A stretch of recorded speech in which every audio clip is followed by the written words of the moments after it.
It didn't start with a bang, not with a flash on the horizon. The world began to crumble with a quiet, disappointed zilch.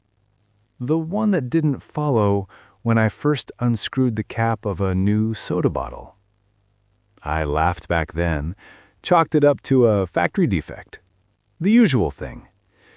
That's what we all thought. We were sure that the world was a complex but predictable system, that everything has an understandable reason.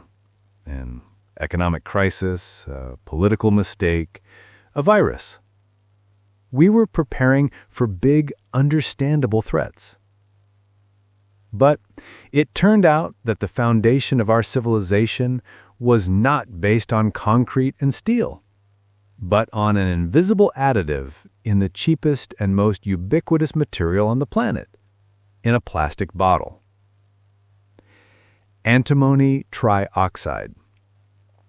It sounds like something out of a high school chemistry textbook, a chapter that everyone is flipping through. Microscopic dust, a catalyst that made plastic transparent and durable. Our everything. Our packaging is for water, food, medicines. Our quiet, inconspicuous God, whom we didn't even know we believed in. And then his prophet appeared. The fungus. Not from outer space, no. We created it ourselves. For wastewater treatment, I think. Good intention, as always. But he mutated, broke free, and discovered that there was food in the world that tasted better than industrial waste. He learned to eat antimony. Straight out of plastic. He didn't blow it up. He didn't melt it. He simply robbed him of his strength. He turned me into a fragile, tired piece of trash. And we didn't even notice it. We blamed anyone, crooked workers, greedy capitalists, Chinese, Americans, anyone. We searched for the culprits while the world around us silently crumbled to dust.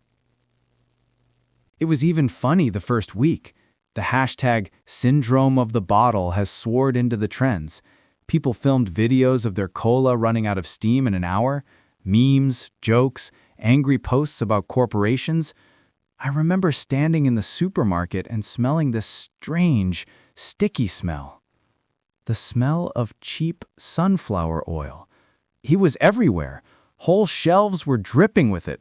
Bottles stood in murky yellow puddles. The hall workers, exhausted and angry, just put up pallets to soak it up. At that time, I still thought, a total violation of the storage conditions. The whole batch was spoiled. I bought more expensive bottled water, hoping for quality. I put it on the table at home. And that's when I first heard that sound. It wasn't a crackle. Rather, a dry, barely perceptible rustle. It's like the smallest sand is being poured inside the bottle. I took a closer look. The surface of the plastic, perfectly smooth an hour ago, began to ripple as if covered with frost. I swiped my finger, and there was white dust on it. It was weird. Wrong. I calmed myself down, decided that this was some kind of new eco-packaging that decomposes so much. His brain was desperately clinging to any rational explanation. And then the news started. First, in small print at the bottom of the screen, reports of supply disruptions. Somewhere in the ocean, a cargo ship lost some of its bottled water containers. They just fell apart in a storm. Pharmaceutical giants began to recall batches of medicines. They complained of a violation of the tightness of the blisters. It all seemed like isolated events, white noise. But the anxiety had already settled inside. It was like that quiet rustle. You hardly hear him, but he's there. He's everywhere. That stream became the apotheosis. The science blogger, such a self-confident guy, decided to expose the fakes. He put bottles of different brands in a row under a bright lamp and began broadcasting about mass hysteria. And so, on live TV, in front of millions of people, one of the bottles in the background began to change. At first, it became cloudy, then a web of cracks appeared on it, and it just settled. It folded into itself like wet paper, leaving behind a pile of whitish powder and a puddle of water on the table. The blogger stopped in mid-sentence. There was silence in the chat for a second. And then the explosion. Millions of people around the world realized in that second that it wasn't fake, and they rushed to check their kitchens. I remember that moment after the stream. I didn't run outside or call my family. I went to the kitchen. He opened the locker. There was a package of pills for my mother, dear, vital ones. I took out the blister. He was warm and soft. I clicked on the cell, and it didn't squeeze out the pill. It just tore through like parchment, scattering white dust into my palm. In that second, I understood. Not with the mind, but with something deep, animal.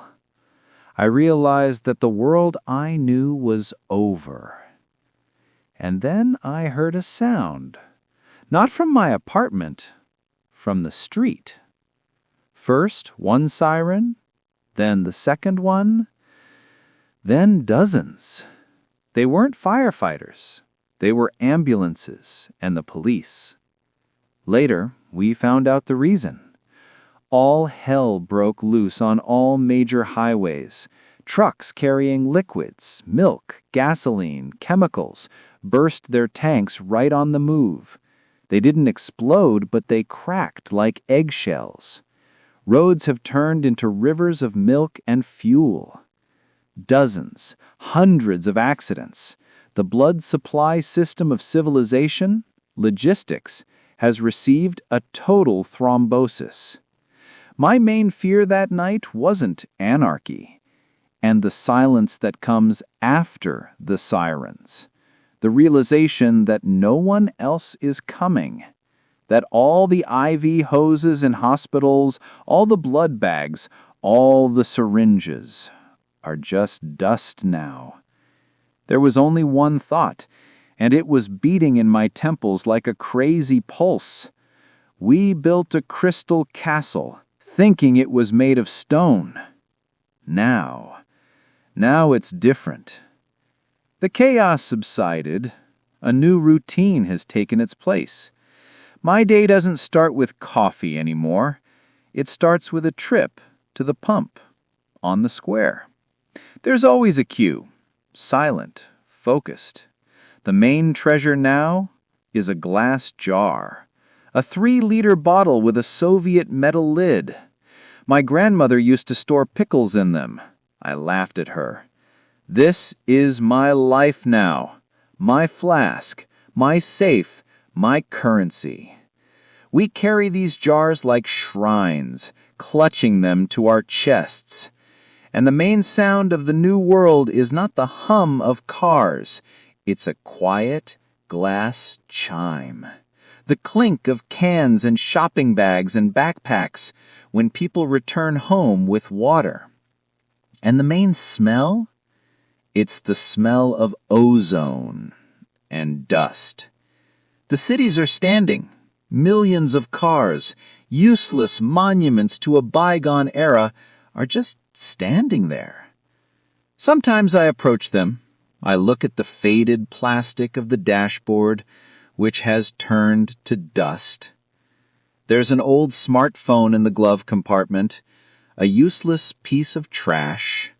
I can't charge it, and even if I could, the network has been gone for a long time. My son sometimes takes him to play. He doesn't know what it is. For him, it's just a little black mirror. We looked at the stars. We're afraid of asteroids and nuclear war. And the enemy has been standing on our shelf all this time and waiting. I wonder, What else we're not noticing right now? What other invisible thread is holding all this together?